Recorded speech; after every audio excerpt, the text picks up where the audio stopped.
I've never really been into tactics or strategy games, mainly because, if I'm being honest, I suck at them. The challenging puzzle elements often made me feel dumb when I couldn't figure out the solution, and then I'd just give up before investing enough time to learn and improve.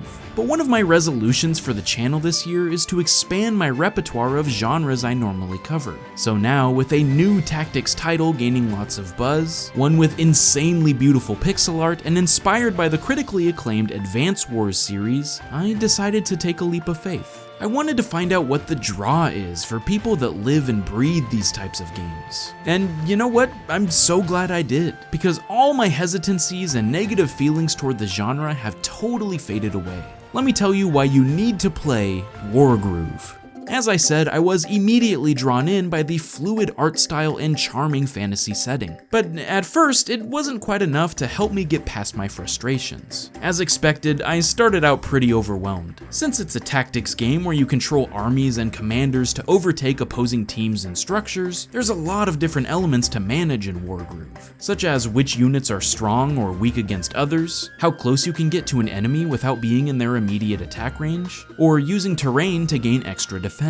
And for lack of a better way to describe it, it gave me a bunch of anxiety, something I've never really experienced with gaming before. Each match was super stressful, and when I prevailed by the skin of my teeth, I wouldn't say I was excited, more just relieved that it was over. Or, you know, I would lose, like a lot. The stakes are high from the very beginning, and obviously part of this came down to the fact that I was still learning the mechanics and systems of the game. Even though they're the strongest characters, I can't just push my commanders to the front lines, because they'll get killed and lose the match. Taking down buildings is just as important as enemy troops to drain out their resources. And most vital, I needed to focus on the long haul. Each mission in Wargroove isn't exactly short, sometimes taking upwards of an hour each, so a loss felt especially defeating since I had to start from the beginning. Though I will say setting battle animations to a minimum did speed up that process a bit. But another element truly turned the tides for me, and I'm not afraid to admit that I used it.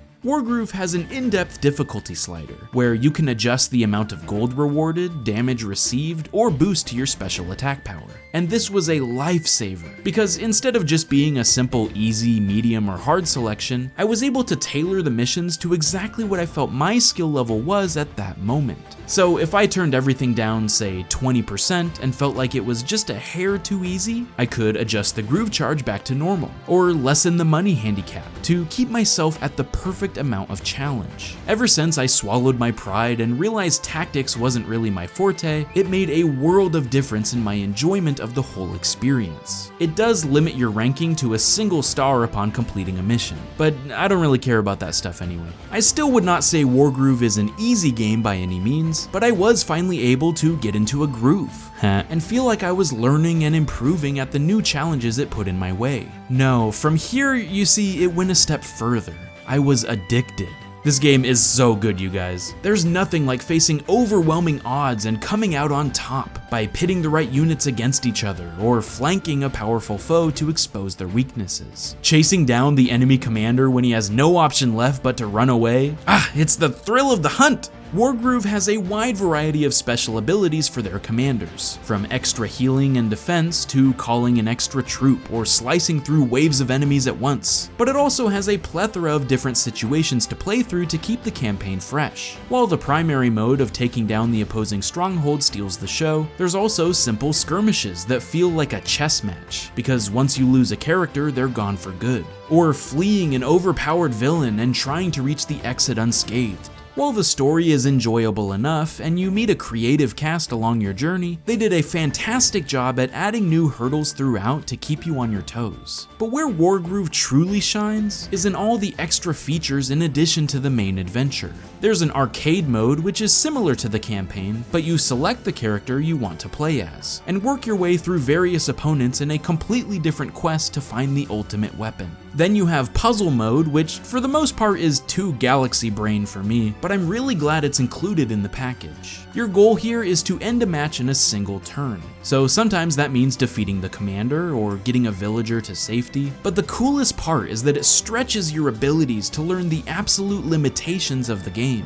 For example, to kill Valder here, you'll need to sacrifice your soldiers with lower HP as you whittle away at his health in order to free up space for the bigger troops to come in and finish the job. Or here, the wagon only moves 12 spaces, so you need to position Caesar just right in order to use his special ability to give it an extra turn and reach the exit. He's such a good boy! It helped me appreciate the intricacies of this game and all the hidden strategies that aren't explained to you outright. There's a lot going on under the surface, but on top of this, there's even more awesome stuff for multiplayer and your own creativity. You can play online against friends, and since it's turn-based, you don't have to complete the match in one sitting, which is a nice touch. But you can also create your own maps and setups for custom battles. The editing tools are super easy to use, and the potential for unique encounters is massive here. Even further, and this is super dope, you can make your own campaign mode and play through your own homebrewed story if you want.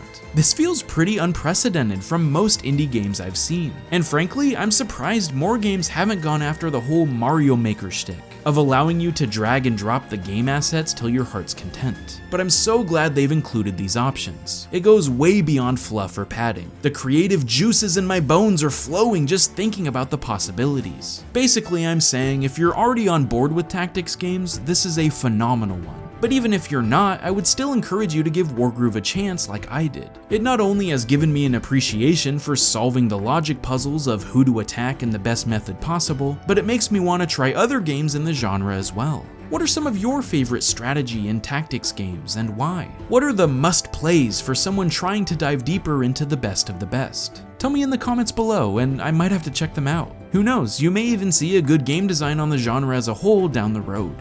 Thanks for watching. I'll see you guys next time. Stay frosty, my friends.